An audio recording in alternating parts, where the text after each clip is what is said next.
welcome to the Elite Form Podcast, episode number 12. Today we have Ben Williamson. It's a little bit different today. Ben is a senior associate and general counsel with Invest Nebraska. Ben is also part owner of Nerve Health and Fitness in Omaha. So not only do we talk quite a bit about the process of venture capital, a little bit about entrepreneurship, but Ben's able to have a cohesive conversation around what Elite Form does as well. This was also the last podcast we recorded prior to the pandemic shutting everything down. So this was the last face-to-face in a while. Watch for Elite Form to do some Instagram live efforts. There's, as you've already noticed, a lot of good content that's coming out of people just trying to keep in touch with each other. We'll probably join in with that party. We just may be a little bit more lighthearted about it. So without further ado, Ben Williamson. So we're just going to talk. Cool. And we'll just see how it all goes. Love it. So you came strolling in, and you have an enterprise legal studio, kind of Nike. Quarter zip on. They do a lot of our legal stuff. How do you know those guys? Basically, so when I got into my current role, which we can dive deeper into, but it's really just working with startup companies, technology startup companies specifically, and then also doing some investing with startup companies. In the state of Nebraska, there's really one, and I don't mean this disparagingly to anyone else, but there's really one kind of one-stop shop for attorneys that work with startup companies. And the guy that founded the group, his name is Bart Dillashaw. Shout out, Bart. Shout out to Bart. He's a man, extremely smart. He would actually make a great podcast guest at some point. He used to work out in Silicon Valley, out on the West Coast for a number of years, moved back to Omaha. I think his wife's from around here, and now runs his firm called Enterprise Legal Studio. And this is certainly not an advertisement for them, but I guess me wearing their swag sort of is a walking advertisement. But so we work a ton with Bart. They represent lots of the companies that we work with and we invest in. So oftentimes we are, I guess you could say, adverse to Bart, as in he's on the other side of the table, but we also work together quite a bit, just kind of in the startup ecosystem is kind of the stereotypical catch-all phrase that people use. But in the startup ecosystem, we work together all the time, almost every day. So, and he gives me free stuff. So me working for a nonprofit, we have less swag than the for-profit legal studio. So just to set the stage, and we'll come back to that, do you want to describe for folks what you do? Yes, absolutely. So currently, the day job is best described Is there a night job? Depends on the time. Okay. I feel like I always have weird things on the side. So Fair enough. The gym is one thing, which I'm sure. Oh, we'll that's talk true. about. That's true. We'll get to that.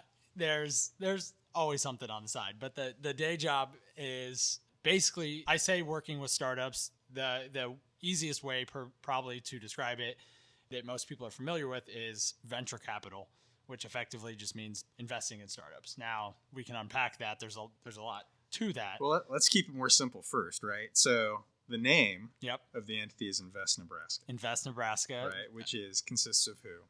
So it consists basically of three full-time. No one that's listening to this knows who you are. Employees, so yeah. Let's keep it so basic. we can give us super quick. There's not much of an elevator pitch here, but yeah, Invest Nebraska, super progressive name there. But as many people that probably are listening to this could imagine, Nebraska has been way behind in terms of investment into startups and into innovation as compared to other states, specifically on both coasts. I think that's sort of common knowledge that most of the money with respect to startups and innovation goes to the coast. And so about 10 years ago, now Nebraska and its Department of Economic Development, which we shouldn't talk about because that's more of a boring topic, but that's just a state agency that worries about things like that: innovation, growth, retaining talent in the state, or attracting talent from out of the state. And that can apply to talent in any career path, really. But they understood that we were way behind in all these things, and we needed to incentivize that, because ultimately incentivizing those things would create better companies, more better companies, move the state forward in a lot of different ways, whether we're talking about tax dollars, revenue creation, or just in terms of cool new companies, innovative companies starting here. And so what they did is created a program that set aside a couple $1 million on an annual basis to invest in these startups. But then there's also a bunch of programs that are for grants for these startups to help startups get going and build their first version of their technology or hire their first employees or whatever the case might be. And so sort of as a creature of that legislation or all of that activity in the state of Nebraska, Invest Nebraska started partnering with the state to administer that program. I feel like that's probably a boring way to put it. Really just take that money and work with startups, try to help startups get off the ground, and then ultimately invest in those startups to help them grow and scale and basically take their product out to the market. So obviously, Elite Form is a good example of a company that sort of was born out of this Nebraska ecosystem for innovation. So I don't know if that answered the question in a concise, direct way. Well, we're not going to argue it was concise, but we're not going to worry about that. Okay. So what specifically, though, do you do? So specifically, as I think I briefly mentioned, there's exactly three full-time employees in the office. We have our CEO that sort of kind of handles the broad economic development goals. So helps manage and oversee some of the infrastructure programs in the state, manages the relationship with our board of directors, with the state themselves, manages the relationship with the university and the corporate side, and kind of all of that stuff that requires more maturity and responsibility. And he's fantastic at those things. His name is? Dan Hoffman is his name. Shout out Dan. to Dan. And then I sort of lead the investment team for the company. So I'm sort of on the front lines working with the startups, ultimately doing due diligence or kind of talking to the startups to decide if it's a good investment. And then post-investment, I'm typically the one that's either participating in board meetings or continuing to kind of manage that relationship over time. And then Matt Foley in our office, he's a program director for a couple different things. I mentioned infrastructure. What I mean by infrastructure is really different pieces in, again, I'm going to use that kind of stereotypical like startup ecosystem, pieces in the ecosystem that are really foundational and important for the growth and the startups themselves. So an example is that I think most people are familiar with is startup accelerators. So the typical model there is a company comes in with an idea on the back of a napkin. They go through this 90-day accelerator and they come out on the back end and they are somehow better off than they were when they came in. What do you say somehow? Theoretically, they should be better than when they came in. That's not always the case. And oftentimes you'll actually see startups come in that completely change their idea over the course of the accelerator. I think in most cases, they do come out better off. They are often an opportunity to interface with mentors in the community, investors. A lot of times it kind of brings together corporate involvement as well, which is potential client bases for some of these companies. And so in Nebraska, we have a couple of these accelerators. And then kind of another version of that infrastructure is what people call incubators, which maybe it's self-explanatory based on how it sounds, I guess, but it's really just subsidized office space where a bunch of different companies can be in the same space, kind of learn from each other. And then oftentimes there's programming or speakers or mentors or service providers that are brought in to kind of help provide guidance as well. And so this is sort of a long description for Matt, but so he kind of heads up Invest Nebraska's efforts into those areas. So we have an agriculture technology incubator on one of the campuses here in Nebraska. I think everyone listening to this understands that one of the things Nebraska does really well behind football, and maybe that's it, is You're going to argue they do football is agriculture. Well, in my lifetime, we've done football well. Okay. It's becoming on a long enough timeline. A distant memory, but I think we're all optimistic. We're moving the right direction. We could talk for an hour about that, probably. I'm sure we could. But so obviously we have this predisposition, or maybe that's not the right word. Maybe just we have the tools in Nebraska to be good at agriculture. And so that's something we're trying to encourage innovation around agriculture. So he heads up that program. We have a similar incubator for biotech companies. So companies that are actually doing like bench lab work, which is way outside, I think, mine and your realm of expertise. So he kind of heads up those programs, and then he helps me with some of the due diligence working with companies as well. But that's kind of the full team. So a lot of people are going to know the TV show Shark Tank. Yep. Right? Yep. So as you describe those three people, are you the Mark Cuban on Shark Tank? Are you the guy someone's pitching to? Absolutely. Often identify with Mark Cuban.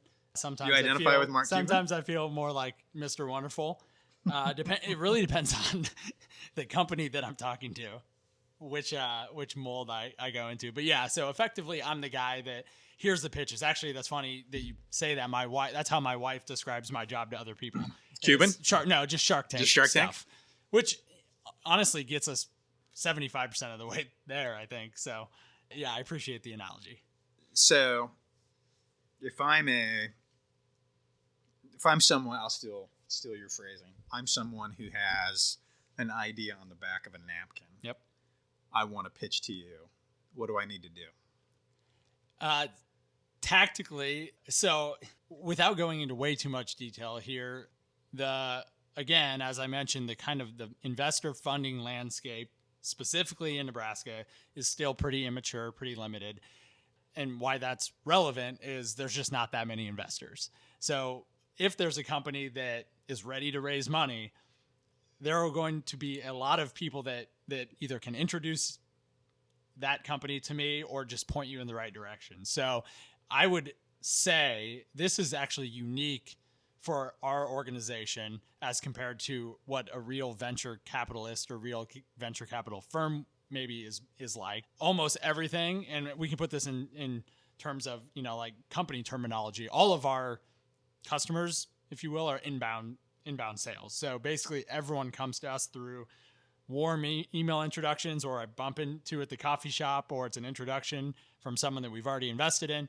There's very little of it where we're reaching out and going in and trying to either recruit or sell to people that aren't in our network. So Nebraska is sort of a weird, close-knit, small network ecosystem. If you compare that to, again, going back to maybe firms and companies on the coast, I think it's very different. It's more of a sales process and trying to go out, find the companies that you're interested in, and then ultimately, just like any company, kind of show your value to them, because they have to pick you as an investor as much as you have to pick them as a company. So I've done the networking. Okay. Right? I've managed to get half hour of coffee time with you. I didn't bring my checkbook today, So, but all right, let's go down the road. What do you want to see from that person? Like, what creates a good first conversation? Yeah, absolutely. So I think I can talk specifically for me. There's no one else here. That's a very good point. For me, I like an informal initial conversation. I don't necessarily fit the mold here, going back to the Shark Tank analogy. I don't necessarily want to sit there and hear a full-blown detailed pitch about the company and why I should invest. For me, that it feels fake. It feels manufactured. And frankly, I don't know if this sounds arrogant or anything like that. I guess I don't care. For me, I think anyone can kind of put together a nice pitch that nice deck, nice pitch deck. Yeah. And so I'd rather have kind of just a informal conversation like this with a coffee or a beer. And really what I want to hear at the beginning is I kind of want to, again, to be stereotypical and cliche, like I want to hear the why. I want to hear why the company started, and then what's transpired from there to the conversation today. Ultimately, what I'm trying to get at with that why, I think, is what is this problem that you're trying to solve in the world? And we could get philosophical for a second. I think that is one of the issues with Shark Tank in and of itself. I love the show and actually don't really have that much negative to say about it, but it makes people think in terms of solutions. I just want to build the best solution, the $1 million solution, people say, right? They should be saying $1 billion solution probably, but the $1 million solution. When in reality, when you start companies, and this applies to tech companies that are high growth, innovative companies, and it applies to the more main street type businesses, it's really what's that problem that you're solving for your customer. And so I think getting to that why and just having that informal conversation really starts to kind of inform that and help me understand that piece of the company and why it was started and then how we got to where we're at today. That's step one. From there, man, it's really, we're kind of looking again to almost piggyback on that last point, almost looking to hear what the market has to say. And what I mean by that is, have they been successful in going out and getting paying customers? Hopefully customers that aren't their dad or uncle or grandma, customers that they don't know actually paying them money. There's no better way to understand that a company has, let's call it market validation, or even just call it validation of the problem, than having someone that you don't know pay you money. And so to me, that's kind of, again, this creates this chicken or egg problem, I think, that we could talk a lot about, is like, well, if you just said that a company needs to go out and get revenue before they can get investment, the founder of the company might say back to me, talk about that. Well, what if I need investment to go get money? And so that does bring up an interesting point. Oftentimes there are sort of investors that come in at an earlier stage than we would. I think people have at least heard the name, but they're known as angel investors. So actually that's in theory what Mark Cuban and Mr. Wonderful and all those people actually are angel investors, which just means this isn't the legal definition, but it might as well be, but it's just people that have a lot of money that are willing to invest in your idea, basically. So would you say, to really strip it down, Invest Nebraska invests in companies and angel investors invest in ideas? At its most basic level, yes, for sure. That's how it's kind of been. That's the conventional wisdom. Angel investors often are the ones that actually they'll get a bigger financial return because of that, because they're coming in at an earlier stage, investing in this idea. And a lot of times what angels will tell you is they're not actually investing in the idea, they're investing in the founder. They're investing in that person. Everyone, again, being cliche, they say, bet on the jockey, right? Bet on the jockey, not the horse. Ideas don't necessarily matter. It's really execution that matters. But to simplify, yeah, it's totally betting at the idea stage versus we try to bet on companies that have a few more things figured out. Now, I will say as a caveat, and maybe this is taking it a step too far where people might not care, but and I think people have seen this in the news and on Twitter and wherever, that there's a ton of money right now going into startup companies, specifically tech startup companies, and some that aren't tech-based, like I think everyone's seen WeWork, which is sort of the co-working space that's a real estate company wrapped in a cloak that makes it feel like a high-growth startup. But what this crazy amount of money in the system has done is sort of actually pushed a lot of investors downstream or later stage, where people are taking less and less risks at the early stage because everyone's kind of telling these companies, prove it.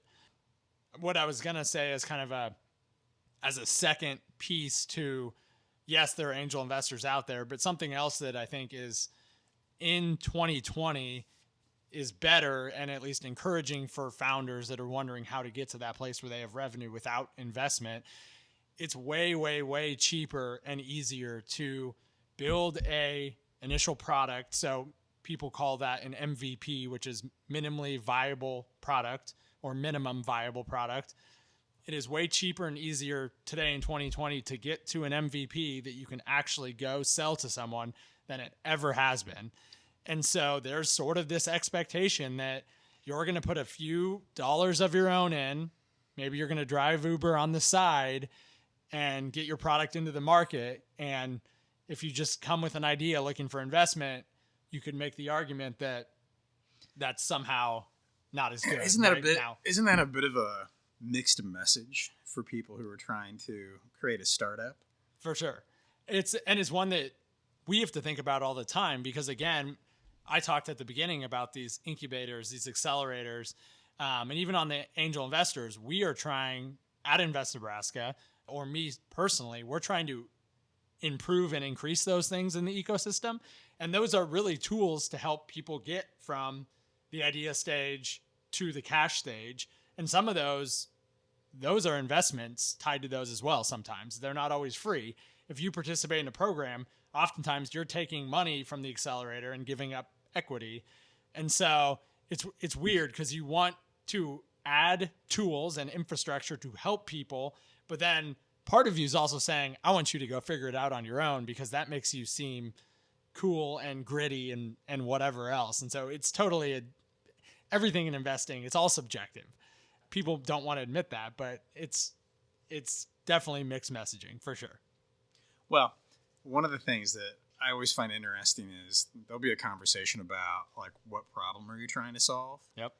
And to me, the details and the nuance around that discussion start to have this downstream effect on everything else that you're talking about. Oh yeah. If I'm trying to solve a complicated problem and my solution is, say, one where creating an MVP is not cheap, then to have you say it's cheaper than it ever has been, not really that helpful to me. So it is, I think, important at this point to create a distinction because that's a fantastic point. And I should have clarified this at the beginning. The vast majority of investment, both in Nebraska and throughout the United States and the world now that kind of startups and venture capital has really expanded global. And that's obviously been a longer term thing, not just super recently, but the vast majority of investment still goes to kind of these tech software startups that fit into that box, that cheap and easy to create that first MVP, because I'm creating this software product that it's easy to get out and get my first beta client, which means just a client that kind of tests the product, and they're willing to pay me for that. Now, I think the second most active in terms of investment category, maybe this is first, maybe I have it backwards, but I think number 2 is biotech or med tech is as it's referred. But that could include things like medical devices. So that might be a company that's creating a new tool for a certain type of surgery in the OR, and it's going to take roughly 5 years and at least $5 million to even get to the place where you're legally able to sell your product into the market. So that's a totally different category where, of course, those companies aren't going to have revenue. So instead, as a trade-off for not having revenue, the expectation from investors is that these companies have hopefully intellectual property. So I think everyone's familiar with patents and things that kind of create that moat or that defensibility for the company. Something else is oftentimes in the biotech space, there's peer-reviewed journals. So now that we're kind of in the sports science world for this conversation, that's something I think most people are familiar with here. And then really it's kind of taking those things and hopefully going to get some grant money, because there are tons of grants available in that world to build out that MVP. And that's kind of the proof point, as opposed to looking for revenue like we might in a typical quote unquote software startup. Now, there's also these companies that are in the in-between space, which is software / technology. They kind of come from that bucket, but they are definitely more advanced in terms of the CapEx or the capital expenditure required to get started. And that now we're talking about things like artificial intelligence, machine learning, some of the stuff that Eliteform does with the really high-tech cameras and hardware. Now, these are things that are definitely kind of in that middle ground where, again, you might have to spend a couple $100,000 just to get a working prototype. So would our sister company, Ocuvera, Yep. fit, shout out Steve King, Yep. fit more of the model Steve's of awesome. that biotech space you were trying to describe? Absolutely. Yeah, they would sort of be almost a mix between kind of that middle category that's using sort of, let's call it, I'm just going to be as cliche as possible through this whole thing, like deep tech is sort of how it's grouped in, that all that machine learning, artificial intelligence. It's sort of a blend of that and also sort of like the biotech world as well, where in their world, for a hospital to buy their product, they have to effectively do a pilot that's probably going to take 6 months, maybe a year, where they're actually analyzing patients. And then the hospital is going to look at the data, and because ultimately they make database decisions, like like many big companies and enterprise companies should. And so that's a totally different early stage cycle for a company, and they're ultimately going to have to invest way more money at the early stage to get to that point. Another I think point that's important to talk about is there are certain companies that by their very nature and because of who their client is, they can't just ship. So ship in this world just means like put an MVP out into the market. They can't ship an MVP that is an MVP, that is half-assed and that is not great and has tons of bugs. That's the banking world. If I'm going to sell banking software, I can't walk into a bank and try to sell them an MVP. I'm not going to make very many sales. The same is true of Ocuvera. Can't sell to a hospital if I have this product that barely does what we say it does. Finance, banking, medical. Honestly, I could argue in the kind of the sports science space as well, right? Like if I walk into a weight room, I can't say like, hey, someday my product is going to be able to do this for you. You kind of have to put it up there and show that it works. So I perhaps intentionally, perhaps as an oversight, totally simplified at the beginning there, but so there are definitely exceptions to that broad rule. That's all right. People will figure it out. Yeah. So the way you sort of wrap that kind of killed off the angle I was going to take. So I'm like, where do we want to go with this now? But so how is it? So obviously we're right in the middle of the COVID-19 epidemic. Yep. I think am I your first COVID guest? Yeah, well, technically, I suppose so. But and I unfortunately, I said right in the middle. Yeah, and that doesn't even actually could be the beginning. True. So, since you brought up medical, yep. Like, do you have a sense yet for how this may impact the investment world going forward? Absolutely. Speaking of extremely loaded questions, I think there's a bunch of things we can talk about here. One, well, hopefully it wasn't loaded in the negative sense of that. No, I don't think so. There's just a lot of ripple effects. Like I think everyone's finding out about this COVID. It really sort of permeates everything from not just the health side, but also the economic side. So I think there's a couple different impacts to the investment world. The first is probably super simple, is startup companies in the venture capital world.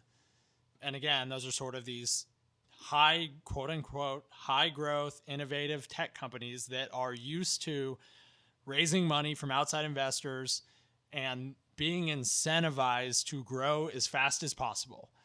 Now, if you think about what that means, if a company is trying to grow as fast as possible, they're usually not focused on maximizing profit or minimizing expenses for that matter. So if I'm just trying to gain revenue and gain sales and new customers, I'm spending money on my product, I'm spending money on hiring, I'm spending money on having the coolest office. Turning dollars you earn back into growing. Yes, trying to turn each dollar into more dollars. I'm not concerned with running lean, keeping costs low, and maximizing the ultimate money, cash that we're putting in the bank.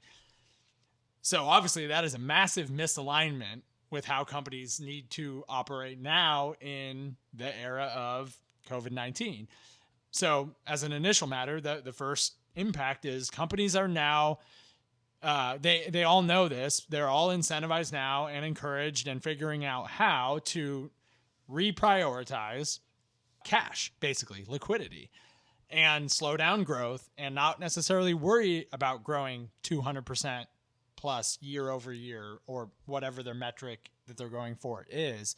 And so companies are, I think we're going to see companies just grow slower. To back up a half step, when you talk about growth, so there's a few metrics people will use to define that. You want to talk a little bit about how you're thinking about that? Because we can talk about top line growth, right? Yep. Or you could grow your net and effectively have more cash. So yes, be a little bit more detailed. Yeah. So ultimately, in the investment world, and this, by the way, is, I think more people are familiar with the public markets, the stock market, right? Everyone understands, for the most part, retirement accounts, stocks, index funds, all of those things that most people are investing in to hopefully grow their wealth over time. The reason I bring that up is that is actually quite a bit different in terms of growth expectations than the startup world. So in the startup venture capital world, really we're talking about top line revenue growth, meaning sales. How many dollars am I bringing in the business? And you're separating that, just to make sure we're all being clear, from how much you're spending to generate that revenue. Exactly.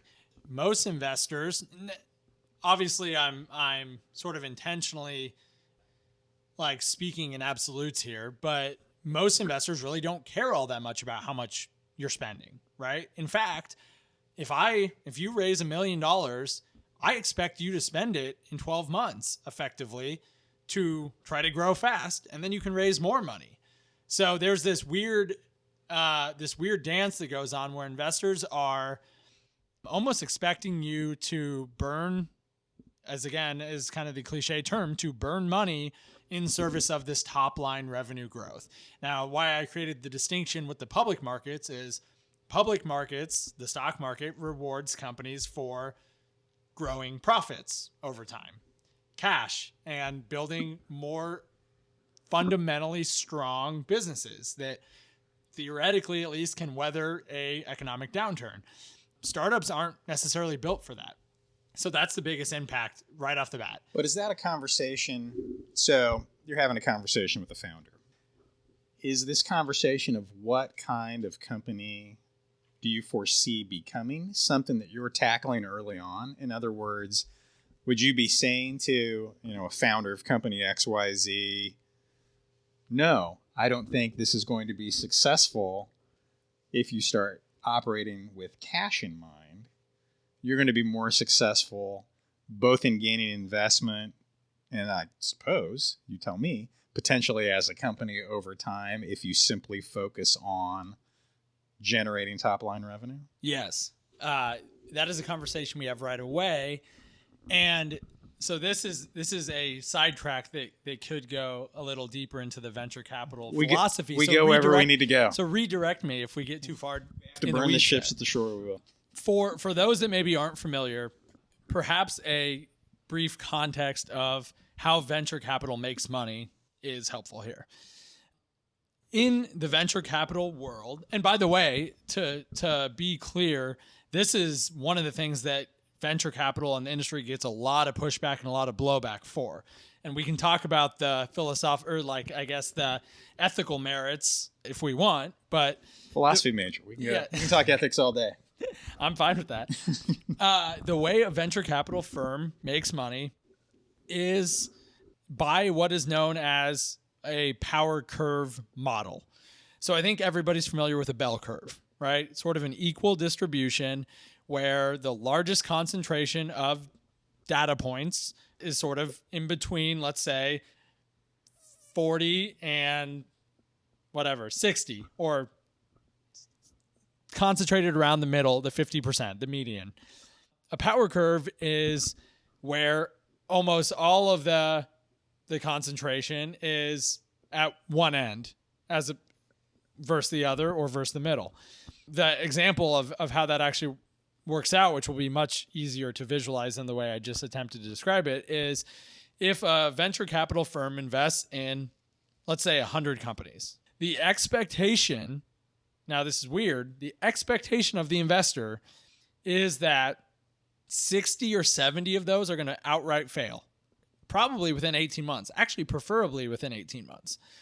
Out of the remaining 30 or 40 that are left, 3/4 of those are going to be moderately successful and maybe sell someday and return the investor, let's say, 1 to 2 times their money. So if I invest $100,000, it might return $100,000 or maybe $200,000 back to me later. Then I hope that out of the 4th that's remaining, so depending on which number we use, the 7 to 10 companies that are left, 5 to 7 of those are going to maybe return a 2 to 5x return. And 2 of those, 100, are going to return me 100x plus. And can you just I can explain to be helpful why. for folks? So, just sort of the quick thought process when you say 2x, 3x, can you demarcate for people those two numbers? So, in other words, you've invested, let's just say $1 million to make it easy. Yep. Right. So, the 3x equates to what metric on the other side? Yeah. So, at its simplest level, if I invest $1 million in each of those 100 companies, and I say I got a 2x investment or a 2x return on that money, that means I got $2 million back when that company sold. If I say 5x, I got $5 million back when I invested $1 million. Why those numbers matter is if you think about how, again, maybe some more context here, how a typical venture capital fund or firm operates is they raise money from outside investors. Sometimes those investors are angels like we talked about before. Sometimes they're foundations. Sometimes they're endowments. Sometimes they're state pensions. Any number of investors. They could be big institutional investors also, or family offices, which are basically just offices that manage extremely wealthy families' wealth.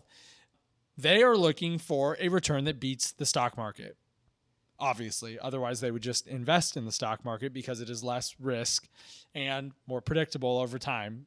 So, in other words, if we look back on the last 20 years, or let's say like 18 years, so we can start in 2002, you could say the stock market has returned whatever, 8 or 9% every year since then.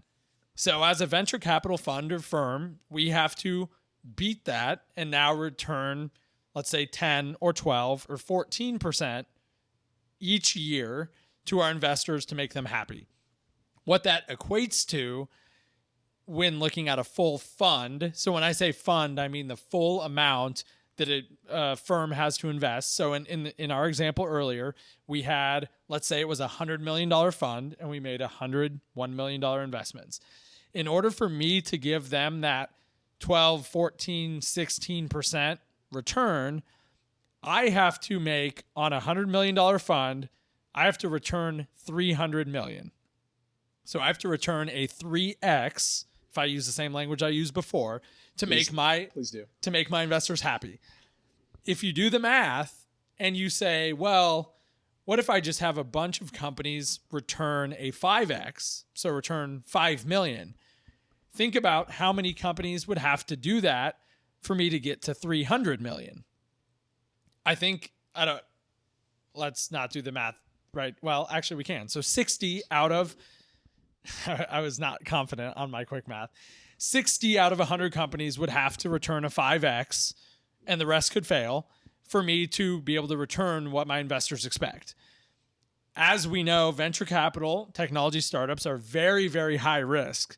So there's effectively a 0% chance that we'll get 60 out of 100 to do that. So that's why that model doesn't work, where we say, well, what if every company just does well and doesn't turn into Uber? And so when you do the math that way, what you arrive at is that that's the only model that really works super well for what venture capitalists are looking for, is a bunch of companies fail, a handful of companies do reasonably well, and 1 or 2 companies turns into Uber and returns you 1,000x. And that's what gets them their return. So trying to bring this back around to sort of the original question, which was sort of when do you set that expectation, or do you talk about the growth expectation? My answer is that's a conversation I have on day one. Because if a company isn't interested in that, if they don't want to try to sell their company for 10 times what it's worth today, then I literally cannot invest in them. And every venture capitalist would agree. So they have to have this, they have to have the expectation, but also the plan to grow relatively fast and want to grow a decent sized company that they sell in 5 to 10 years. That's the other piece of it. They have to be willing to sell their company in 5 to 10 years. If they're not, that's great. By the way, that's totally valid. I should say that. It's totally valid to run a company that you want to grow organically and you want to maximize and optimize profit and not just revenue. It's also totally valid to run a company you're passionate about that you don't want to sell in 5 to 10 years. It's just inappropriate for you to raise venture capital. That's the only way for an investor to get their money out, really, with few exception, is to sell your company. So that's a conversation I want to have on day one, on the first coffee, to just make sure we're on the same page.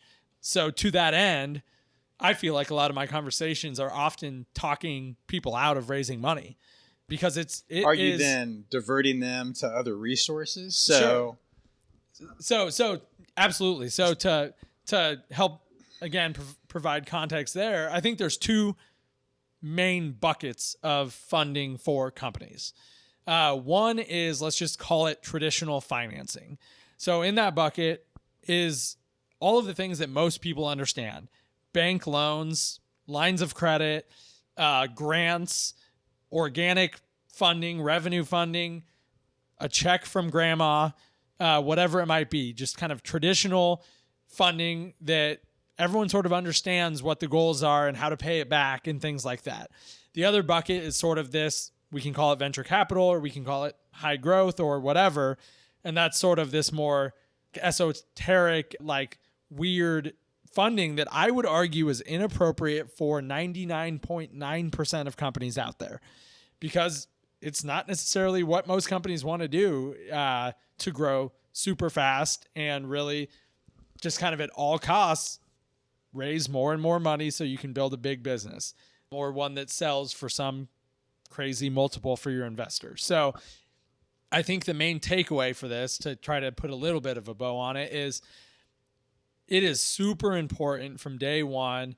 And look, this is probably true of businesses with their customers as well, right? Or schools and their students. It is imperative from day one for your expectations and also your incentives to be aligned every step of the way. Mm-hmm. As soon as your incentives become misaligned, that's often when companies fail and when people get fired and bad things happen that you see on Twitter then.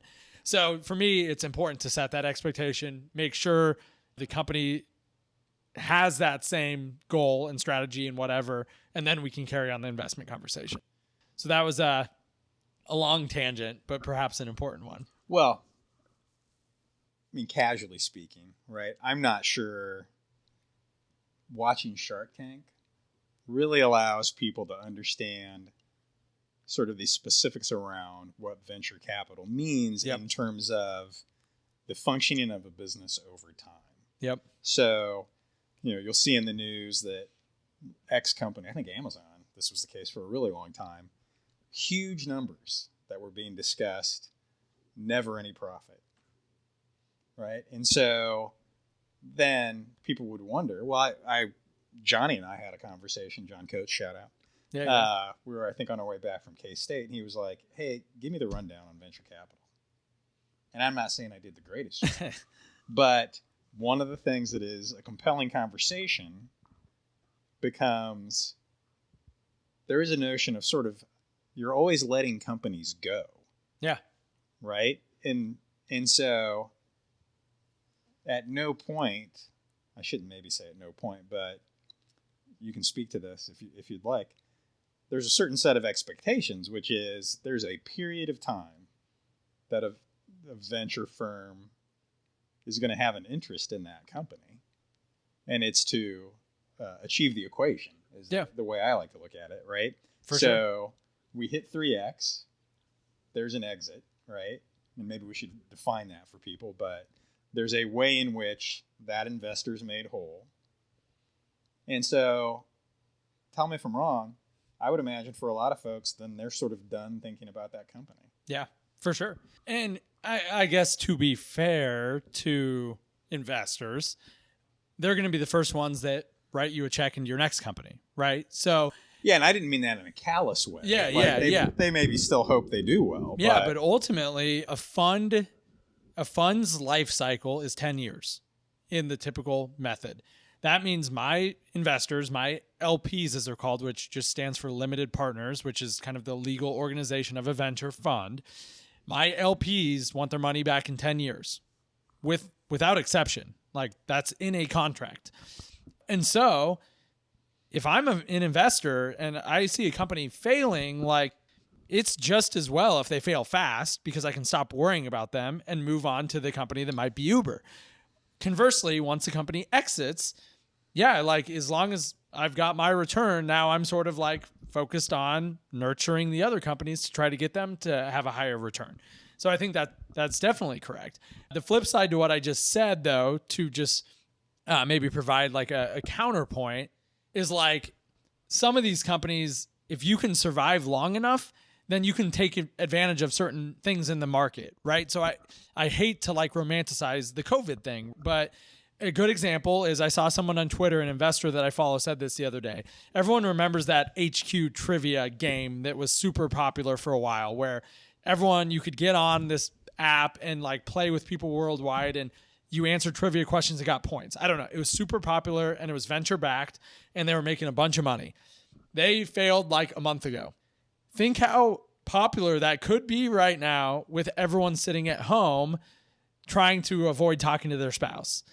So again, I don't want to make light of that situation, but the point is there are really compelling reasons why a company should try to exist for as long as possible, because oftentimes the opportunity in the market, which no one can control, comes when you least expect it. And I could probably make a more tasteful, better analogy about, when technology is finally ready and finally adopted in society. A company that's in virtual reality 10 years ago was way too early, and a lot of investors lost a lot of money on that.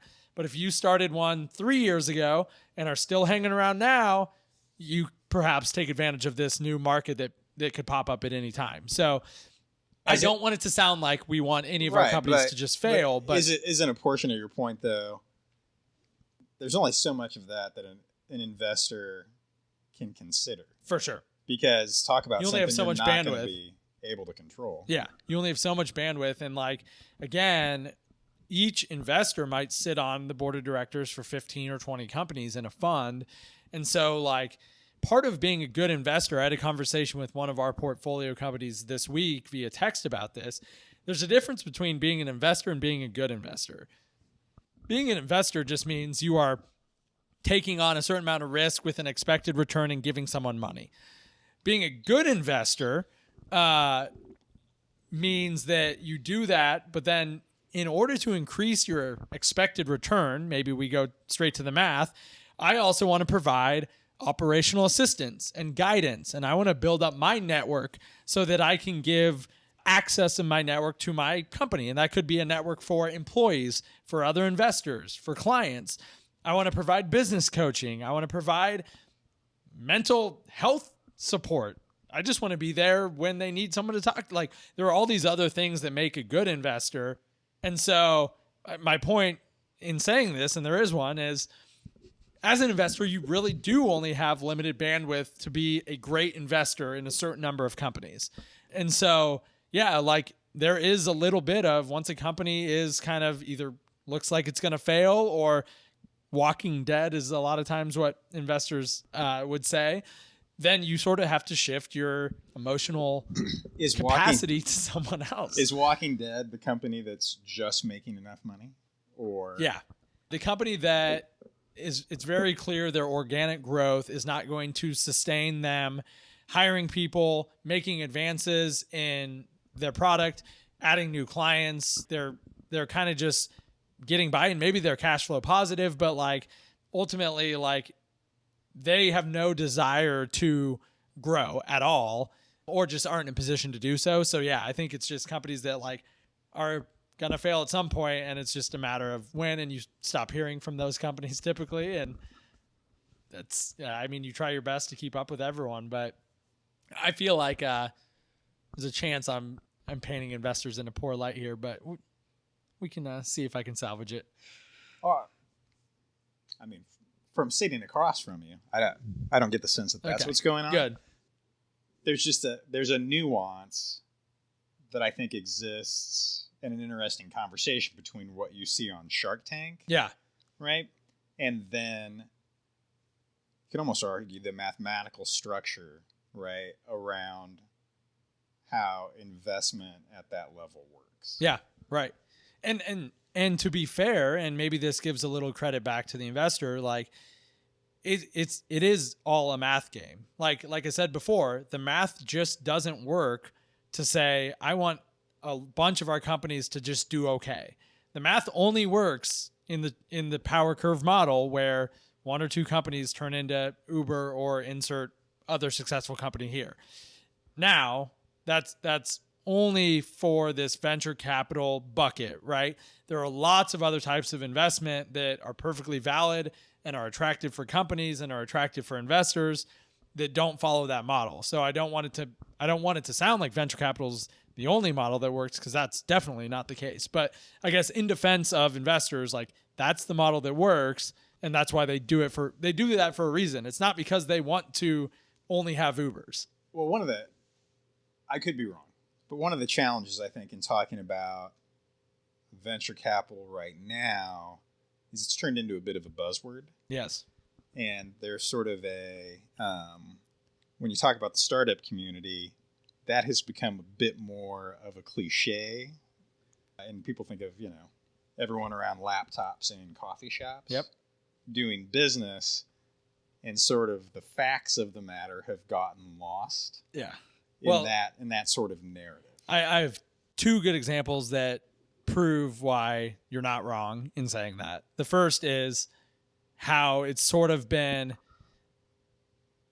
bastardized in a way that now every region in the United States calls themselves some version of Silicon Valley, right? Sure. Like the Silicon Prairie. Yeah, we call ourselves the Silicon Prairie. There's the Silicon Hills up north. There's Silicon, like literally every region in the country does that. You have to embrace it, sort of. But God, it's a joke. It's a joke. But you sort of have to embrace it. But that's one example. The other example is, to your point about how venture capital has become this kind of like buzzword that people maybe don't fully understand. Part of it is just because of the extreme like proliferation of venture capital over the last 10 years.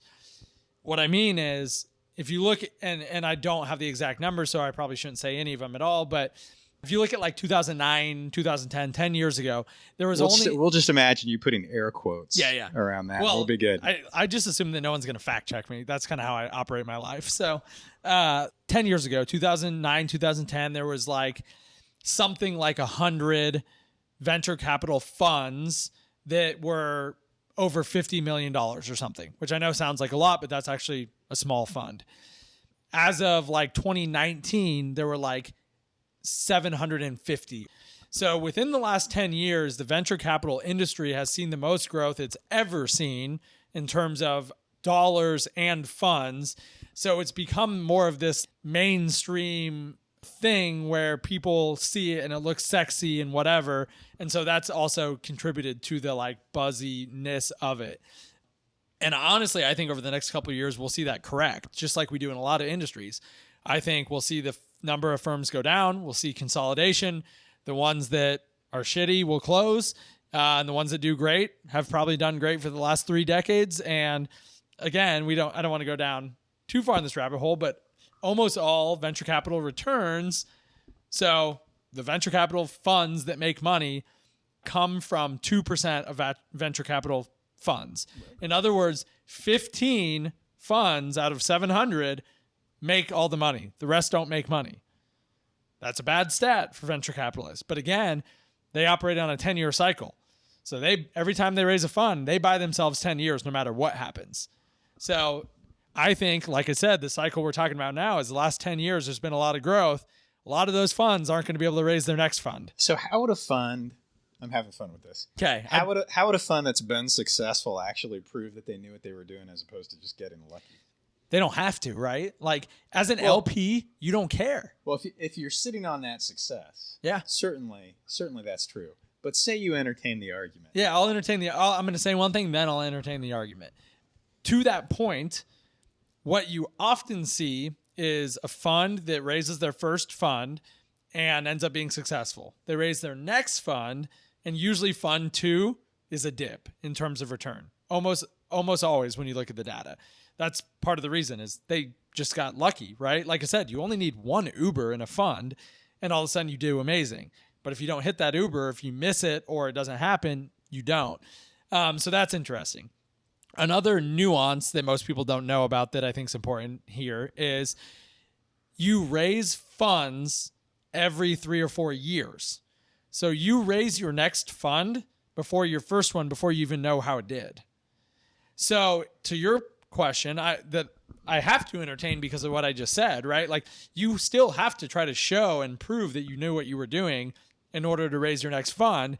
And you might not have the data to back it up either.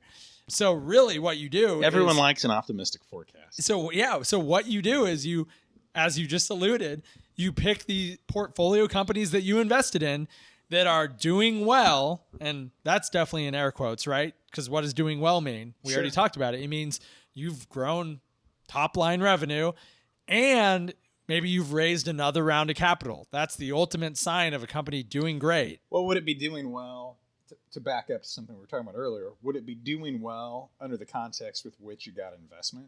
For sure. In other words, like you discussed the fact that there's some different approaches you could take, and you're going to talk about that up front, right? So if you had said to Elite Form, I expect 5x growth in year 1, whether or not that happened or not, that was the expectation that was set. Right. So you can use those measurements or those goals to then go back to your LPs and say, hey, this is what we thought this company could do. They hit their milestones, hit their goals, hit their KPIs or their key performance indicators or whatever they've set out. Tell people what an LP is. We can circle back to that. They've hit their milestones and their goals, and now they raised another round of funding, and now their revenue instead of $1 million a year is $5 million a year.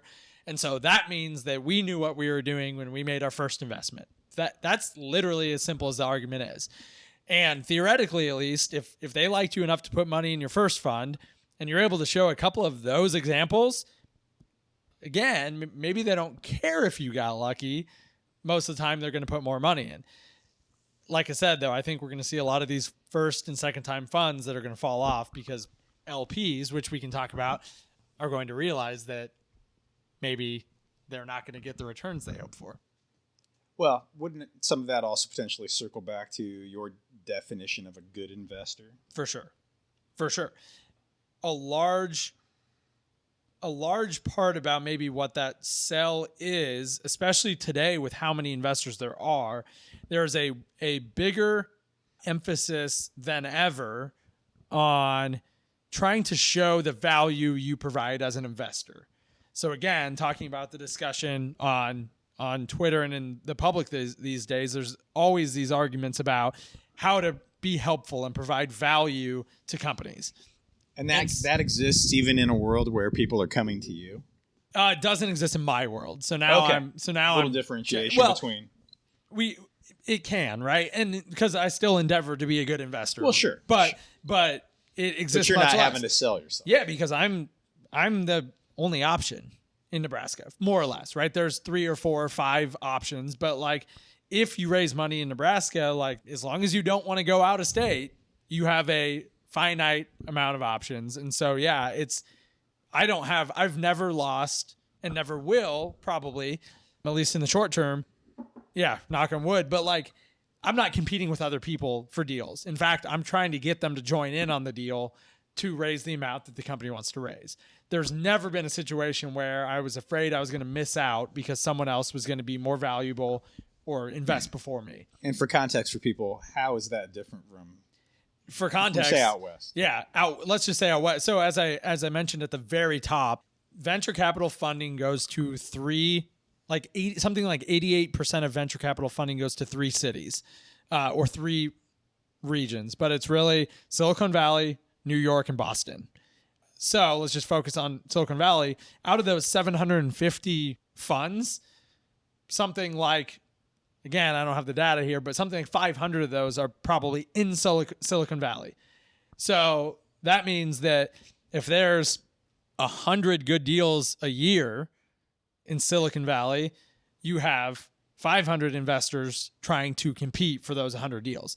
So that is very much an outbound sales process, and it's very much me trying to show my value as a quote unquote good investor by saying, here's my expertise, here's how I can coach you, here's who I can introduce you to, here's my relationship with the investors that you're going to need to go to for the next round or the next time you raise funding. And so it's all a competition to show that. So I think to your underlying point, those are some of the same things you're going to want to show or advertise to your potential LPs or the people investing in your fund, is by saying, I sold 2 software companies for $1 billion. So that means I'm especially equipped to pick the next $1 billion software company. So it's a lot of trying to prove your value, I think. So do you personally have any interest in going to one of those 3 markets and deeply experiencing this other world? In a vacuum, in a different life, for sure. Like my innate ambition requires that, right? Where I would definitely want to go to one of the big markets and be a small fish in a big pond and try to outkick my coverage and like learn and grow and get better, just like most people in their respective professions often do. In real life, I don't have that aspiration. Me and my wife plan to stay in Nebraska for conceivably forever and love Nebraska. And so have no real designs in doing that. But sure, I'm super intrigued by and it would be a hell of a lot harder. I've talked to my predecessors at Invest Nebraska who have all moved into bigger markets, and almost without exception, they have lamented and said, man, I miss being a big fish in a small pond. And they don't mean that arrogantly or like in a cocky way, but it's like, it was a lot easier when people came to me. Like now I have to seek out and compete with others. But of course, like there's a part of me that I think that would fuel me. Sure. Just like anyone that wants to be kind of at the top of their field, I think. But I don't think it is in the plan. So anything could happen. Sure. Life has its own design sometimes. There's no question about that. So how would you feel about sharing some Malort, trying some Malort? I would love to try some Malort. I'm a little anxious. I went a little too deep on the Wikipedia page, and I think I wish I wouldn't have. I wish I would have just came in blind. Well, at least you didn't go onto YouTube. True. That can offer its own level of insight that might have kept you from doing this. Well, so I heard you on a previous episode talk about what's on the back of the bottle in terms of the description, but the Wikipedia page talks about... Thanks for coming on. Thank you. Cheers. It talks about the previous description that used to be on the back of the bottle that was way more aggressive than the current one. So... You want to enlighten folks on what that was? Oh, he's got it. Ooh. So what's happening since we're on radio? Okay. He's pulling it up on his phone. Pulling up on my phone. I did make... Clearly has it not bookmarked. Not a great face when I took the first sip of the Malort. Speaking of Malort, while you're pulling that up, shout out to Jepson's Malort because they are now making hand sanitizer. Oh, okay. Making hand sanitizer. Have you attempted to get them to be a sponsor? So Kyle Dermer fronts a lot of that for us, and we put that goal in front of him. He's not had any success yet. Okay. So we're going to give him some more time to get that done, and then if it doesn't happen, I may have to directly reach out myself.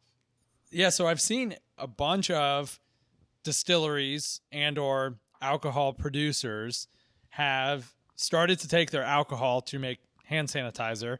I've heard one of the issues, and yeah, shout out to everyone that's doing that. That's great. And also like seeing Ford and Tesla and some of these other companies that are starting to build ventilators and stuff is super cool as well. So anyway, shout out to all of them. But I've heard that in order to make hand sanitizer, you have to like add I don't know if it's like glycerin or what, but some special ingredient to the alcohol. And apparently no one can find it. So all these companies that are trying to make hand sanitizer are having a really hard time to do it. Now we're way off track. Okay, this might be filed away in bad podcasting. Well, one more note on the hand sanitizer before you get into that. They branded it appropriately, and the tagline was "Two-fisted clean." which I think you just have to. I like that. So, You do. So please. So the current label on the back says basically full-bodied flavor, bitter taste savored by two-fisted drinkers. The old label said, it was much more aggressive. It said, most first-time drinkers of Malort reject our liquor. It is strong, sharp taste is not for everyone. It is rugged, unrelenting, and even brutal to the palate. During almost the 60 years of American distribution, we found that only 1 out of 49 men will drink Malort. During the lifetime of our founder, Carl Jepsen was apt to say, my Malort is produced for that unique group of drinkers who disdain light flavor or neutral spirits. It is not possible to forget our two-fisted liquor. And it actually goes on. But I found that to be interesting, and it did make me anxious. But it's not bad. I don't know if I'm going to get it with water next time I'm at the bar, but... Well, you'll have a hard time finding it because it's only available in Chicago. Oh, okay. That's another nuance. Now, I say that we have, because we travel a lot, we always keep an eye out.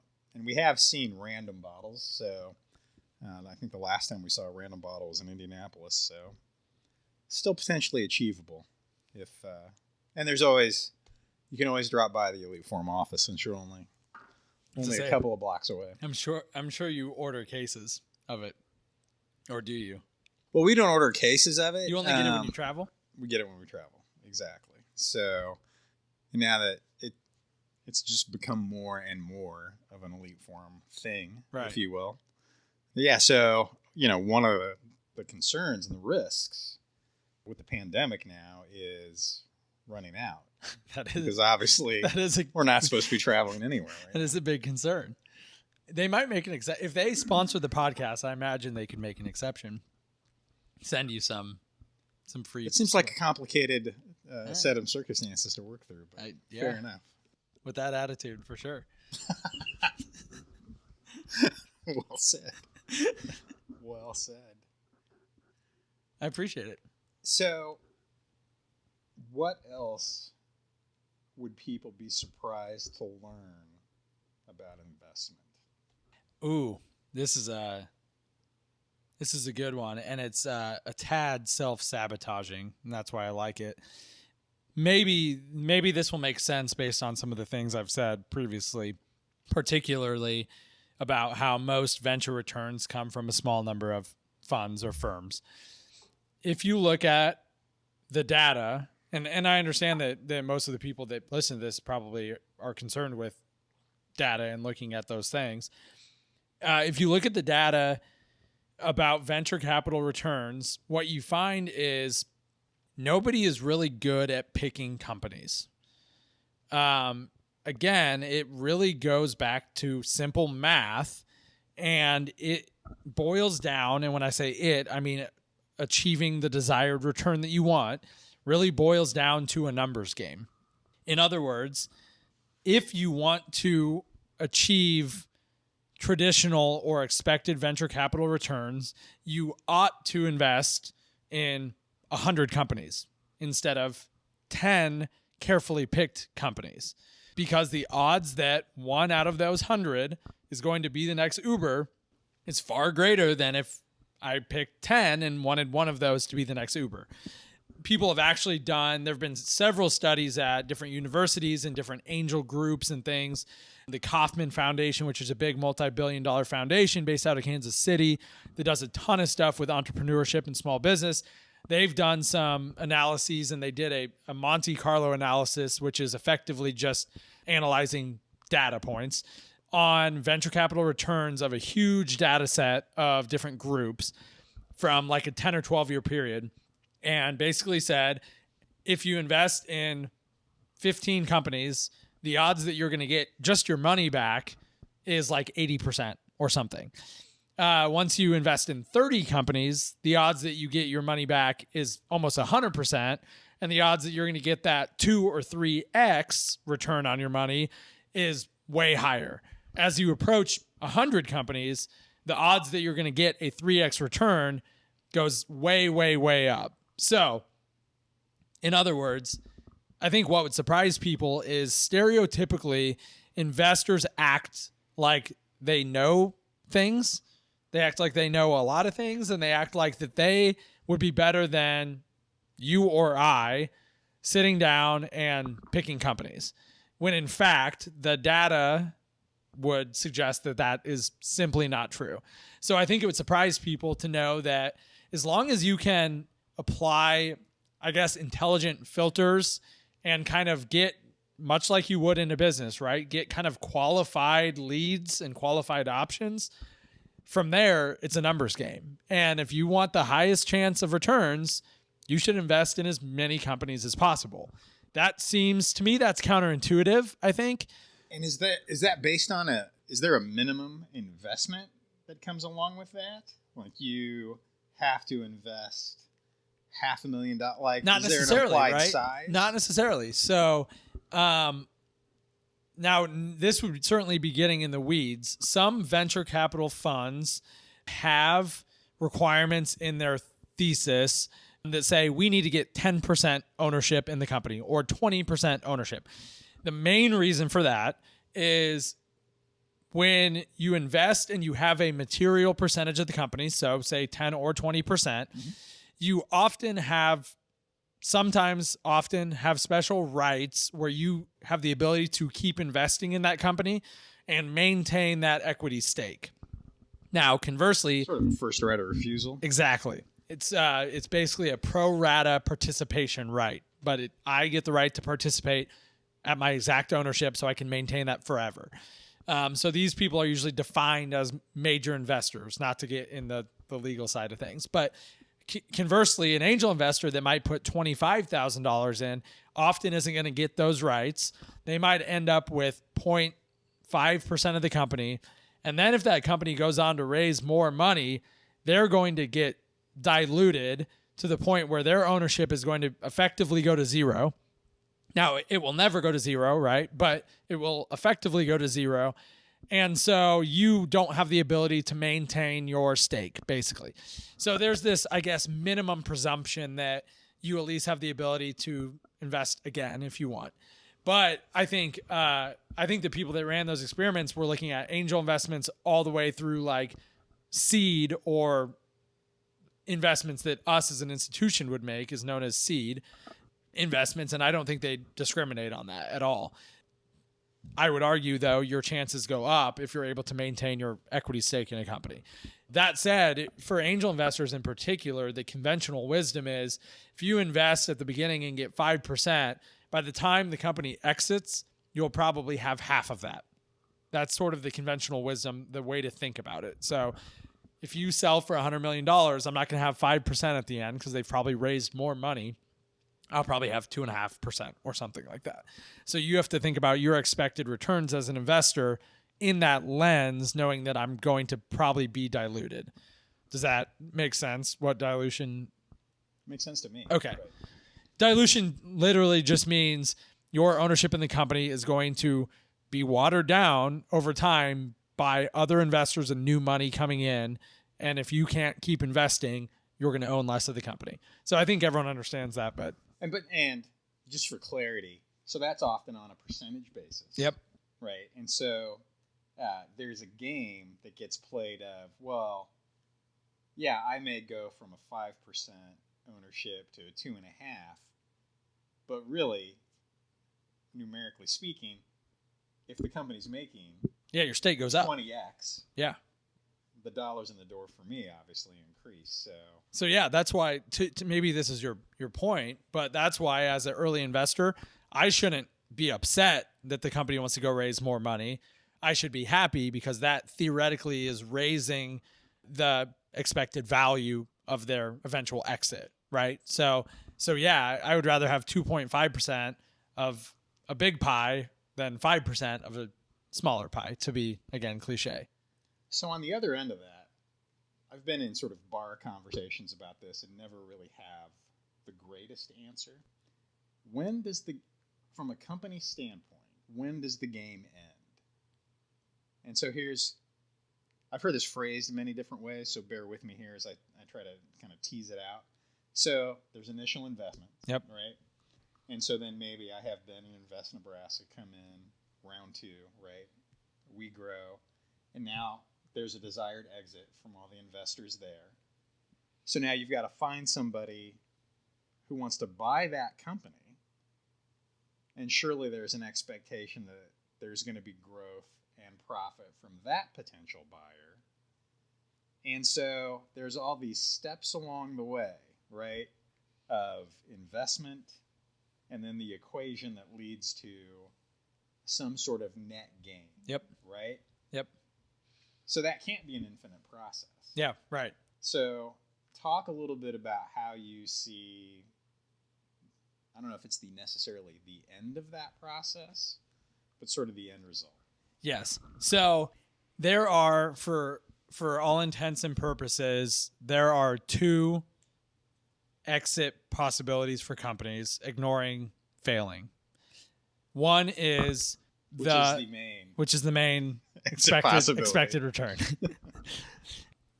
Historically, the gold standard, what everyone was trying to do and what most companies did, was IPO, which stands for initial public offering, which means my private company is now going and turning into a publicly traded company, which is considered an exit for the founders, for the employees, and for the investors, because now the shares are liquid, like we talked about before. So I can now take my 5% that I own and sell it on the public market to someone else, and I can get out if I want and take cash. So that's why it's considered an exit. You don't, when it goes public, you don't just lose your shares and get cash. You have to hold on to them and sell them like a normal person trading on the public stock exchange would. That is the traditional way to exit, I guess is the better word. Now, very few companies IPO at all. The main reason for that, there are several, but the main reason is, like we talked about before, there's so much more money in the private market now. Companies don't need to exit to get those big amounts of cash that they were looking for. They don't need to IPO. They don't need to IPO like they once did in order to get that either liquidity, that exit, or that cash to help their company grow. So now, by far, the most common type of exit is an acquisition. M&A just stands for mergers and acquisitions, but an acquisition meaning a bigger company that's either private or publicly traded, it doesn't matter, comes in and buys your company.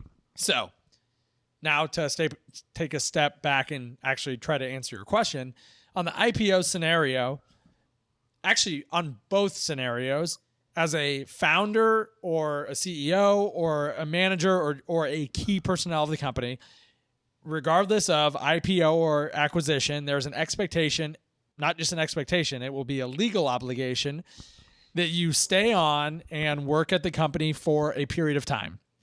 Often, these key employees will sign employment agreements. Usually, it's a minimum of 2 years. It's usually 2 to 3. They often don't keep people longer than 3 years in terms of actual legal obligations. It's certainly possible that you could decide to stay for longer than 3 years, but that is usually the process because they want, again, to your point, they want you to stay on to establish or continue the continuity of the growth in the company and the employees and help that company grow in its new environment. And then ultimately they'll either keep you on or replace you. And so that would be the end of the road then for the founder. The investors got out previously, theoretically. Oftentimes in the acquisition space, this is a little in the weeds, but oftentimes the purchase price, a small percentage of that will get tied up in the employment agreements, meaning, let's say I want to buy your company for $20 million. $4 or $5 million of that might be contingent on you staying on and hitting certain goals. And so as an investor, I'm concerned about that because I own 5 or 10 or 15 or whatever the case might be of that $4 or $5 million that's being held back in escrow. So people will tend to think about that at an employee level. Yeah. But that can also actually reach the investor level as well. For sure. For sure. They can basically hold it all back in escrow. And if as an investor you are just taking your percentage, this definitely gets in the weeds. You often have a choice of whether you can just get your money back or if you want to take your percentage. So just for an easy, quick example, if I invested $1 million and the company was going to sell for $10 million and I own 20% of the company, I would rather take my percentage, meaning 20% of 10 million, which is 2 million, than I would just get my money back, my original $1 million. But if the company only sold for $4 million, then I would want to take my $1 million instead of my 20%. That's, again, getting in the legal stuff, but most of the time as an investor, you have that choice. So if you're taking your percentage ownership, which most of the time you do in an acquisition, then I'm concerned about that money that's being held back. And so obviously there's nothing you can do about it, but I want you to hit your milestones and stay on and not rock the boat so I can get my full return. What most logical investors would do is just write that money off in their head, and instead of calling it a $20 million acquisition, they'd call it a $16 million acquisition. And if they get another check in the mail in 18 months, that's interesting. You throw a party. So that's kind of the exit stage, and that's both in the IPO scenario and the M&A scenario where the company key employees are expected to sort of stay on. Does that answer? No, I think that's very interesting. You mentioned there's been a shift, right, where most companies IPO'd at a certain point. When did that shift take place? When did you start seeing more companies go the M&A route as opposed to going for an IPO? So really it's been in the last 5 or 6 years. It's really been sort of in parallel with the increase in money in the private market like we talked about. Like we said, the last 10 years, the venture capital space has really exploded. That has sort of gone in parallel with this new trend or this switch to acquisition. So if you look at the last 3 or 4 years, it keeps trending even more and more that direction, where you used to have companies that would IPO even in the .com boom era, which was effectively 1999 to 01. You would have companies that would IPO when they had $100 million of value or market cap or way, way lower numbers. And now you don't see companies IPO unless they're worth over $1 billion for sure. So there's just this, it's, I think, truly a result of just having so much money in the private space that it's easier to just go raise $100 million than it is to go through the hassle of IPOing. But now going back to your previous question, you talked about how each time something happens, there's now this new expectation of growth. If you raise $100 million and your company's worth, in theory, let's say it's worth $300 million, guess what? Those investors, they still want a 5 to 10x return minimum. So now if you raise money at that point, you can't sell your company in 2 months for $500 million. Those investors won't allow it. They'll block it. They want you to now sell for $4 billion. So you have to, every step of the way, when you decide to take on more money or whatever, you have to, again, go back to our early conversation about, I want to make sure my incentives are aligned with my investors. And if I'm trying to sell my company soon, I shouldn't probably take on more capital because they will be misaligned. Does that make sense? It does. Okay. Backing up kind of a half step to that sort of barroom conversation of when does it end? Yep. Right. So does the market tend to look at something that would be synonymous to a final exit, where now we're moving away from this idea of constant growth to more of a profitability conversation? Or does the market tend to not work that way? I think generally the market tends to not work that way, except in the IPO scenario where your new investors... Now it's all about shares. Yeah, right? Your new investors are now, your share price is based on the growth of your profit over time, quarter to quarter, generally. And so now that game has completely changed. So I think even most people listening to this have seen in the news, Uber got a lot of blowback because they were very unprofitable for a long time. by the way, intentionally. And they got a lot of blowback when they entered the public market because people were saying, how are they going to survive? They're not profitable. Their share price is going to suffer. And the Uber CEO basically said, look, all we have to do is add 50 cents a ride and we're wildly profitable. So like we can do that at any point. So shut up, everybody. And so they did. And now if you saw last week, Uber just came out and said, by the way, we have, I think they said 10 billion in cash in the company. And so they're like, we're not going anywhere. We can weather this storm. And their stock price shot up. So like, yes, that's when it starts to, the game changes and you start to focus on profitability. You could also make the same argument. I guess maybe I spoke too soon. You could probably make the same argument in an acquisition scenario. If I'm a big corporate company, I'm going to want you to be profitable and pay for yourself. And I care much less now about top line revenue growth. I care more about building this business unit or whatever it is and to be a profitable business unit. So maybe right at acquisition is where that starts to shift. But it doesn't shift when you're analyzing an acquisition. People that are acquiring companies don't look at high growth startups and say, you're not profitable, I'm not going to acquire you. They understand the game to the extent that they don't, I guess, worry about that. They probably look at, do they have the ability to shift and become profitable? Is there a line of sight to doing that? I'm sure they look at that. But acquisition, I think, is that point. I don't know. I haven't taken a company from investment to acquisition yet. So we've had several exit, but I haven't been. So what have the been, cockpit. and if you can't talk about this, whatever, but what have been your successful, the companies that you worked with that have had successful exits? Like, what was that experience like?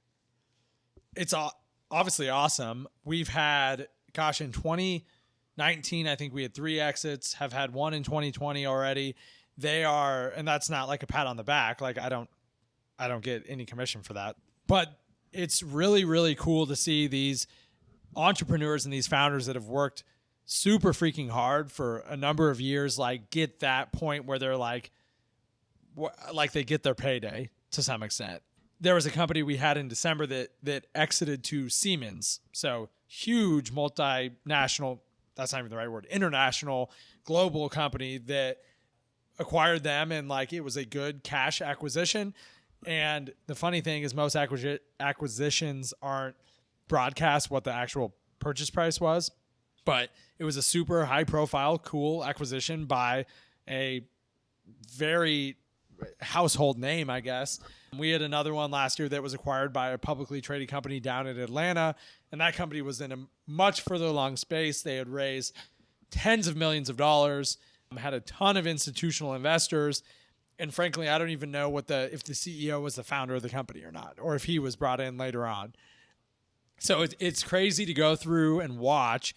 Acquisitions, as you might imagine, take 6 months on the minimum and go further than that. And so one of the things we not struggle with, but make sure that we work hard at is making sure that we help almost insulate our companies from acquisition talks, because most of them are not fruitful or a good use of the CEO or the entrepreneur's time. Most of the time, companies are just probing, trying to learn something or figure out, look at financials or whatever. And so many of our companies have learned the hard way that they would take a step back from the business, spend 3 months on an acquisition that in hindsight was never going to happen, even though they made it feel like it was going to. And then they realized, holy shit, we just put our business on hold for 3 months. We're not doing that again. So as investors that now have 60 or so active portfolio companies, and we have seen this tens of times, we can say, hey, let's appoint someone else as a middleman. Maybe it's Bart, or maybe it's an employee, to kind of be the point person and send them basic stuff that they need. But like, until this gets to the 5-yard line, at least, we're not going to dedicate real time to it, because you often regret it. So. Well, my experience has been, even before that, like I've naively fielded some calls, like about investment, et cetera, and you'll spend a half hour kind of covering the basics of the business, not really realizing that it's just a probe. Right. There's not a lot of legitimate interest. Maybe that's not the best way to put it, but it's really not going to go anywhere. Right. But at least for me, until I'd fielded a few of those and saw the pattern. Well, and it's hard to know because and this is true of all of us, right? In anything, like you sort of, in some cases, hear what you want to hear. It's the same with raising money. It's the same with whatever. And so like, if you're excited about an exit, like that's kind of probably what you're going to hear. And that's not anyone's fault, but yeah, you have to be diligent about like what to focus your time on. But I'm sure if you're calling in, you're aware of that. Oh, yeah. There's a psychological Totally. game to, Yeah, absolutely. totally. Absolutely. So it's an interesting process. We've been investing actively since basically January 1st, 2012. And so, like I said, if you think about a venture capital fund's life cycle, it's about 10 years. Ours is much different because we get new money every single year. So we don't have the typical model. But the point is we're in year 8 effectively. And so we're at the point where we're starting to see a bunch of these exits happen, which are super, super cool for Nebraska and the broader region for numerous reasons, right? One is like the wealth trickle down effect or waterfall effect that goes to employees, founders, investors, whatever, that hopefully turn around and reinvest. But another is one of the things that I think is imperative to encourage younger people to think that being an entrepreneur is a legitimate career path is them logging onto Twitter or whatever the next version of Twitter is going to be and see that a company in their backyard You should invest in just that, sold by the for, yeah, I'd love to, just sold for $100 million. And they go, oh shit, this is a legit valid career path. Maybe I should think about that instead of. So how do you define entrepreneur? Right? So you just described it like it's a job description. Yep. And it's another one of those buzzword bingo Totally. sort of words right now. So how do you think about that term? So this is something I've actually thought more about than probably most people because, and maybe this is a good segue, because I own a small business on the side that I would categorize as more of a Main Street business, meaning one that's going to grow slow and we're probably never going to sell it. Which is? And so I own a gym in Omaha, Nebraska, and it was a CrossFit gym. We've branded away from that, but that is the at least theory or methodology that we. Well, it's been nice for me because I didn't have to explain what the Olympic lifts were to you. Yeah, so not at all. Yeah, nice. Right. And we can get into the weeds on the. I'm happy to talk shit about CrossFit. I'm good at that. It's a brand. But anyway, so the reason I've thought about it is, for a while, and like this didn't keep me up at night, right? But I was like, I don't think I'm an entrepreneur, right? Because I basically took someone else's model that they'd already done and just like reappropriated it. So CrossFit, much like Orange Theory and Barry's Boot Camp and F45 and all these others, is sort of the same concept as a franchise, right? You're borrowing the name, you're borrowing some other things, and like CrossFit's a little different where, as opposed to Orange Theory and others, that you can kind of do it your own way for sure. But still, like, I felt like it wasn't super entrepreneurial. So I think historically I've defined entrepreneur as someone that solves a problem in an innovative way that hasn't been done before. But maybe that's too niche, and maybe that's ruling out too many people that are running those Main Street businesses that are still taking on tons of risk, problem solving, having grit, doing all those things and showing those attributes that we talk about in entrepreneurship that maybe wouldn't fall into that category of like doing something in an innovative proprietary way. So I don't know if that's fair. I think I've always said someone that solves a problem in a new, innovative, proprietary way, but maybe it's just a business owner that. So for you, does that term denote running a singular business? And then a serial entrepreneur is someone who has run multiple businesses? Sure. Or how do you think about that? I think on its face, yes. I think an entrepreneur can be someone that's done it one time. And oftentimes people say serial entrepreneur is someone that's done it multiple times. Now, to take it a step further, most entrepreneurs it's just something innate in them. They can't just do it once. Oftentimes you'll find that a real entrepreneur does it a bunch of times. Now, the exception might be the one that runs their business for their entire life, never sells it, grows it, whatever, and I would still consider them to be an entrepreneur. Well, correct me if I'm wrong, or if you feel differently. Sure. I don't know if it's possibly wrong about this, but it seems to me that the concept of entrepreneurship has started to match the cycle that you see in terms of venture capital. Yep. Where there's this sense of, I've built a business to the point where it's exited. Now that it's exited, unless there's some strings, right? I'm going to use that. It's like Tom Haverford at Parks and Rec. Oh, yeah. I'm going to use that, and Right. I'm going to go back, and now I'm going to create another business, use what I've learned previously, and that becomes a narrative that gets told to VC. Yep. Right? Now the cycle starts all over again, but now instead of talking about it from the dollars coming in perspective, you're talking about this boots on the ground individual who knows how to build companies for you, Yep.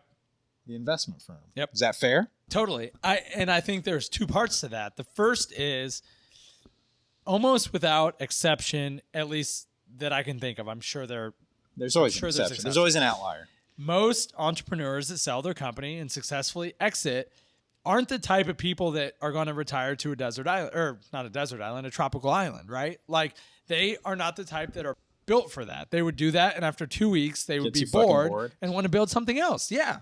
And so maybe that's one important piece, is like, just by their nature, they have to build the next thing. And now that they have the means, they can build whatever the hell they want instead of what they built before, which was maybe specifically to solve a problem that they could go get revenue for so they could get money, right? So it gives you the optionality to do whatever the hell you want. But maybe to your point, you're 100% correct. And this is prevalent, and not disparaging in any way, but this is prevalent in Silicon Valley and on the coast, is like, it is very clear that that founders and entrepreneurs that have quote unquote either pedigree or are repeat founders get the vast majority of the money. So if I exit my first company, it is extremely easy for me to either go back to all my same investors or new investors and say, hey, you're not good at picking companies. I've already proved that I built one. So the chance that I'm going to do it again is just simply higher than the guy or gal that's doing it for the first time. And so it's super easy to raise money. And then to your point, it's just enriches the same people over and over again. Now, what you hope is along the way that all their employees had employee stock options and whatever, and there is a real trickle down of wealth that then allows those employees to either start their own company, be an investor, or whatever. But that is totally a 100% accurate perspective of kind of how it works and what the expectation is. When we have a founder exit, my first question is, okay, what's next? Like, I'm ready to invest. And maybe that's the most logical way to look at it. I don't know. How long have you been doing this? I've only been doing this for 2.5 years. So You'll still be waiting to see some of those things totally unfold, right? Totally. We haven't had, actually we did. We had in 2019, we had a company that I made the first investment in February of 2018, exited. Now look, it wasn't a $100 million exit or IPO. They got acquired by a company that was a little bigger, but now we own stock in that other company, and there's still a huge opportunity. So I've seen a few through my life cycle where I made the first investment and saw the exit. But yeah, the beautiful thing, again, this is a little self-deprecating. A wise person once told me that the best job to have is to be a corporate attorney, because you only have to be right 50% of the time and you'll never get fired. To take that a step further, I found that the best job, for a number of reasons, to be a venture capitalist, because it's a 10-year feedback loop. So I'm on So to my next. you'll have gray hair. I'm before on you to know. my next job before they know if I did a good job on my first job. So, yeah, to your point, we'll see if I'm good at this or not. To be determined. I'm not sure that was my point, but fair enough. Fair enough. It was a hint. It was a hint in there, I think. Don't be so skeptical. So we've been talking for an hour 43. Wow. And that's only what's recorded. That's not even counting the rest of that. So, should we wrap up, do you think? Yeah, we can, unless you have anything. Well, we can always do another session. My wife gave me a thumbs up, which, we could do a part 2. My wife gave me a thumbs up, which could be a real thumbs up or it could be a snarky thumbs up, but I don't have any experience to add anything. Yeah. So, yeah. no, we'll just close out for now. Okay. Um, When we get raving reviews, we'll do a part 2. Thank you very much for listening to the Elite Forum podcast. Thanks to Ben for coming on. As you can tell, he's got a little juice. And of course, most importantly, I hope everyone stays safe and healthy. Do what we can do to flatten the curve. And let's get back to as much of a normal as we can as soon as possible. Thanks, everybody.